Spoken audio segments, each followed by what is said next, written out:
Hello, everyone. It's Steve with Aptera Owners Club. So it looks like another company is kind of joining in. This is a article from Electrek a few days ago, and it talks about how Freewire CEO has decided that they will kind of jump on the NACS wagon and add NACS collectors connectors to its chargers. First it was Tesla, and then Aptera joined, and then, most recently, very surprisingly, Ford, a major auto manufacturer, joined in on the NACS standard. And now a charging company, Freewire, has joined the NACS bandwagon. And if you guys don't know about Freewire, they have a very interesting business model. So what they do is they sell this thing, a charging station that has a built-in battery. And why is that? It's because if you want to install a DC fast charger, you need like a grid connection that can output 200 kilowatts, which is pretty hard to find. And you need to run a lot of big power lines to these DC fast chargers, and that can be very expensive, and it limits where you can install these DC fast chargers. Um, so the way they get around that is they have a large 160 kilowatt hour battery in one of these chargers. It charges the battery from a standard grid connection at like 20 kilowatts, and then it can deliver really high energy density without having that high energy density coming straight in from the grid. So it's a unique answer and workaround to their problem, and that's what this company sells. And it's a little interesting when I was looking at their specifications that what they're using for their energy storage. I would have assumed that they would be using LFP because it has LFP. You can cycle it a lot, and it has more cycle life, but it's using NMC batteries. So this is the nickel manganese cobalt chemistry that is going to be used in the first models of the Aptera, and it does have a high cycle life, but you can't discharge it and fully charge it just like you can LFP. And I would have thought that there would have been better chemistries for cycle life, because NMC is good because it has high power density, but for this, you don't really need high power density. You can make the charger a little bit bigger. I would have thought that you would have prioritized cost and cycle life because these batteries are going to be cycled multiple times a day. Every time something DC fast charges on them, you're going to deplete the battery and then slowly replete the battery. So I would have thought they would have gone with a different chemistry, but they went with NMC. I'm not sure why. Maybe it was just the cheapest solution.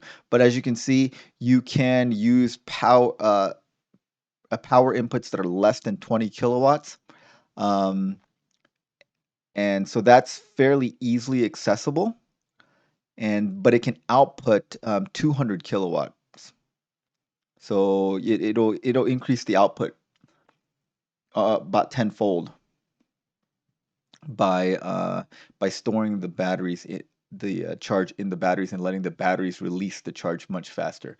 Now, this problem of having infrastructure for DC fast charging reminded me of something I learned pretty recently about the problems with renewable energy in the United States. Now, I always thought that the problem with getting renewable energy on board was the cost of the solar panels or the cost of developing the projects. But as it turns out, that is not the major roadblock to getting these rolled out. What the major roadblock is the transmission and interconnectivity. So the energy.gov Office of Policy knows that this is a big problem, so they have a thing on that. And there's a very good article, a series of articles actually at CNBC about it. And then and there's another great article out of Canary Media, which I will link these two articles. And then I found out that there is actually a blog. Bill Gates has a blog where he talked about it. But let me tell you what the issue is. There are basically 2 terawatts of energy capacity waiting to be connected, or projects that are being proposed. And these projects, they want to build the infrastructure, but they have to get interconnected to the grid. And the way that the policy works right now is they have to do all these feasibility studies to see what would happen if you connect up to the grid. Is it gonna overload the grid? And then if it is, they make the developers of the project pay the entire cost of upgrading the transmission and the interconnectivity to support that. It's like saying that the highways are congested and the next car that comes on the highway is going to have to pay for the entire cost of expanding the highway infrastructure, which when everyone who's already on the highway benefits from that. So it doesn't seem very fair, and the application process and the review process takes so long that some of these projects are probably, I think some power grids are not even taking any new applications because they're backed up. They're like, we can't even get through the backlog of the projects we're trying to review for the next 5 years. If you look at this, this is what the queue looked like in 2010. In 2022, this is what the queue looks like. There is this much solar, wind, offshore storage, and gas wanting to come online, and these they can't get to them. Um, Again, here's the distribution of what kind of stuff is coming online. These are the large grids across the system. And this is how it works. You get an interconnection request. They do a feasibility study. This takes years sometimes. Then they do interconnection studies. And then they have interconnection agreement. And then you go into commercial operations. And and then right here, when they do this interconnection system, they tell them, oh, it's going to cost you like $400 million to connect up to our grid because we have to increase our transmission lines and everything like that. And then at that point, a lot of these projects withdraw and they say, you know what, we just can't afford another $500 million to our project. And so this is a huge problem. Um, yeah. So yeah, in April 2021, MISO, one of the regional operators, said it would take 42 years for it to get through its queue of projects they need to approve. So this is a huge bottleneck. I mean, if you were in the MISO area, and that's right here, this is where a lot of there's some wind and solar projects going on board here in the Midwest. And if you wanted to start a new project right now, they're telling you we might get to you by 2050.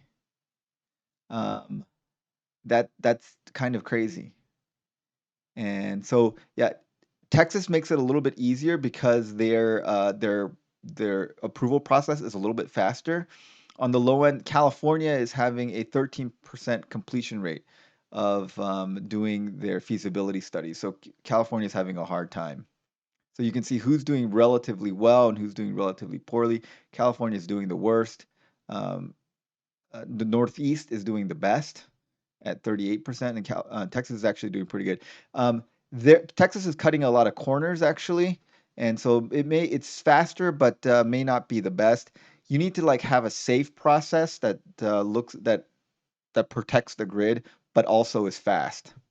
And they need to figure out some way of making it so that the next power line that comes on doesn't have to pay for the entire cost of upgrading the transmission because that's not fair. Our transmission lines and our distribution systems are already old, and having them pay for all of them just doesn't seem very fair. So here's the other article from Canary Media.